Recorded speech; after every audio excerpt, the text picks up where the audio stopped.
শিলিগুড়িতে প্রকাশ্যে স্কুল ফেরত এক ছাত্রীকে শ্লীলতাহানির ঘটনায় চাঞ্চল্য ছড়ালো। বৃহস্পতিবার শিলিগুড়ির ৫ নম্বর ওয়ার্ডের গঙ্গানগর পার্কের পাশে এই ঘটনা ঘটে। অভিযোগ, এদিন স্কুল থেকে বাড়িতে ফিরছিল নাবালিকা। সেই সময় গঙ্গানগর পার্কের পাশে স্কুটিতে আসা এক ব্যক্তি নাবালিকার হাত ধরে টানাটানি করে। প্রকাশ্যে নাবালিকাকে শ্লীলতাহানি করা হয়। তবে নাবালিকা কোনোভাবে পালিয়ে বাড়িতে পৌঁছয় এবং বিষয়টি পরিবারের সদস্যদের জানায়।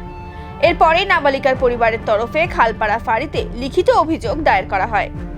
সেই অভিযোগের ভিত্তিতে তদন্তে নেমে গতকাল রাতেই অভিযুক্ত ব্যক্তিকে গ্রেফতার করে পুলিশ।